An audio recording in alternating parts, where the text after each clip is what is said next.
നമസ്കാരം. അഴിമതിക്കെതിരെ പോരാടാൻ രൂപീകരിച്ച വിജിലൻസ് സംവിധാനം തന്നെ അഴിമതിയുടെ പക്ഷം പിടിച്ചാൽ എന്ത് സംഭവിക്കും? അതാണിപ്പോൾ നമ്മുടെ കേരളത്തിൽ നടക്കുന്നത്. പിണറായി വിജയൻ സർക്കാരിന്റെ ഭരണത്തിൽ ഉന്നത പോലീസ് ഉദ്യോഗസ്ഥനായ ADGP MR അജിത് കുമാറിനെതിരെയുള്ള അനധികൃത സ്വത്ത് സമ്പാദന കേസിൽ നടന്ന നാടകങ്ങൾ ഓരോ കേരളീയന്റെയും കണ്ണ് തുറപ്പിക്കേണ്ടതാണ്. ഈ സർക്കാരിന്റെ മുഖംമൂടികൾ ഒന്നൊന്നായി അഴിഞ്ഞു വീഴുമ്പോൾ സത്യം എത്രമാത്രം ദുർബലമാണെന്ന് നമ്മൾ തിരിച്ചറിയുന്നു. ഒരു വശത്ത് സാധാരണക്കാരന്റെ ജീവിതം ദുരിതക്കയത്തിലാഴ്ത്തി നികുതി ഭാരം വർദ്ധിപ്പിക്കുന്ന സർക്കാർ, മറുവശത്ത് തങ്ങളുടെ അടുപ്പക്കാരായ ഉദ്യോഗസ്ഥരെ സംരക്ഷിക്കാൻ ഏതറ്റം വരെയും പോകുന്നു. ADGP MR അജിത് കുമാറിനെതിരായ അനധികൃത സ്വത്ത് സമ്പാദന കേസ് ഇതിന്റെ ഏറ്റവും പുതിയ ഉദാഹരണമാണ്. ഈ കേസിൽ അജിത് കുമാറിന് ക്ലീൻ ചിറ്റ് നൽകിക്കൊണ്ട് വിജിലൻസ് സമർപ്പിച്ച അന്വേഷണ റിപ്പോർട്ട് വിജിലൻസ് കോടതി തള്ളിയത് ഒരു ചരിത്രപരമായ നീക്കമാണ്.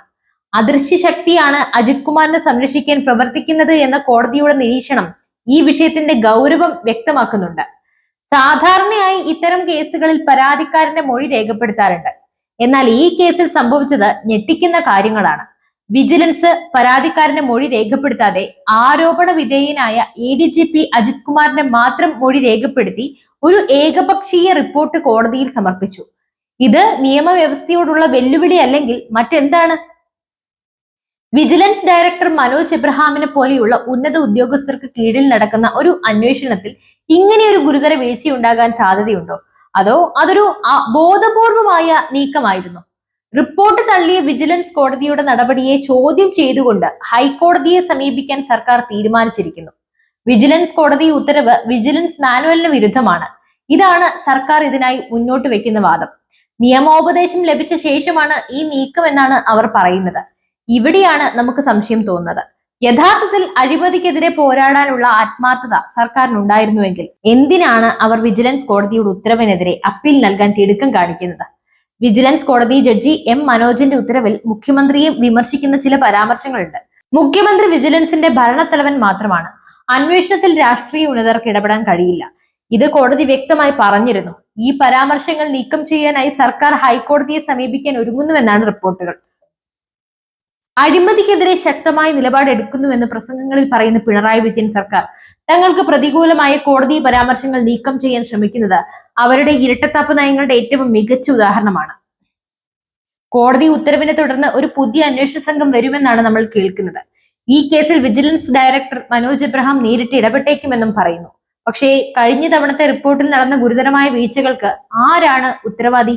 ഒരു ഉന്നത ഉദ്യോഗസ്ഥന്റെ മൊഴി മാത്രം രേഖപ്പെടുത്തി സമർപ്പിച്ച റിപ്പോർട്ട് അത്ര നിസ്സാരമായി കാണാൻ കഴിയുമോ? ആദ്യ അന്വേഷണത്തിൽ സംഭവിച്ച വീഴ്ചകൾ പുതിയ അന്വേഷണത്തിൽ പ്രവർത്തിക്കില്ലെന്ന് ആരുറപ്പ് നൽകും? വിജിലൻസിന്റെ നിയമോപദേശകന്റെ ഒപ്പില്ലാതെയാണ് റിപ്പോർട്ട് സമർപ്പിച്ചതെന്ന ആരോപണം ഈ വിഷയത്തിന്റെ ദുരൂഹത വർദ്ധിപ്പിക്കുന്നുണ്ട്. ഇത് വിജിലൻസ് സംവിധാനത്തിൽ നടക്കുന്ന കൂട്ടിക്കുഴഞ്ഞ കള്ളക്കളികളെയാണ് തുറന്നു കാണിക്കുന്നത്. സർക്കാരിന്റെ താല്പര്യങ്ങൾക്കനുസരിച്ച് വിജിലൻസ് പ്രവർത്തിക്കുന്നുവെന്ന ആരോപണം ശരിവെക്കുന്ന തരത്തിലാണ് ഓരോ സംഭവ വികാസങ്ങളും. ഈ കേസിൽ ADGP MR അജിത് കുമാറിനെതിരെ ഉന്നയിക്കപ്പെട്ട ആരോപണങ്ങൾ ഗുരുതരമായവയാണ്. കരിപ്പൂർ വിമാനത്താവളം വഴിയുള്ള സ്വർണ്ണക്കടത്ത്, തേക്കുമരക്കടത്ത്, അനധികൃത സ്വത്ത് സമ്പാദനം, കവടിയാറിലെ വീട് നിർമ്മാണം തുടങ്ങിയവയെല്ലാം ഈ ആരോപണങ്ങളെല്ലാം അടിസ്ഥാനരഹിതമാണെന്ന് വിജിലൻസ് റിപ്പോർട്ടിൽ പറയുന്നു. ഒരു അന്വേഷണവും കൂടാതെ എങ്ങനെ ഇത്തരത്തിലൊരു നിഗമനത്തിലെത്താൻ സാധിക്കും? ആരോപണങ്ങൾ ശരിയാണോ എന്ന് പരിശോധിക്കാനുള്ള ഒരു ശ്രമവും ഉണ്ടായിട്ടില്ല. അജിത് കുമാറിന്റെ മൊഴി മാത്രം വെച്ചാണ് എല്ലാ ആരോപണങ്ങളും അജിത് കുമാറിന്റെ മാത്രം മൊഴി വെച്ചാണ് എല്ലാ ആരോപണങ്ങളിലും ക്ലീൻ ചിറ്റ് നൽകിയത്. ഇവിടെ നമ്മൾ കാണുന്നത് നീതിയുടെ നേർക്ക് സർക്കാർ നടത്തിക്കൊണ്ടിരിക്കുന്ന കടന്നാക്രമണമാണ്. ജനങ്ങൾക്ക് നീതി ഉറപ്പാക്കേണ്ട ഭരണകൂടം തന്നെ അഴിമതിക്കാരെ സംരക്ഷിക്കാൻ മുന്നിട്ടിറങ്ങുമ്പോൾ ജനാധിപത്യം തന്നെ അപകടത്തിലാവുന്നു. വിജിലൻസ് കോടതിയുടെ ധീരമായ നിലപാട് ഈ സർക്കാരിന്റെ മുഖംമൂടികൾ വലിച്ചു കീറിയിരിക്കുന്നു. നിയമം എല്ലാവർക്കും ഒരുപോലെയാണെന്ന് കോടതി ഓർമ്മിപ്പിക്കുന്നു.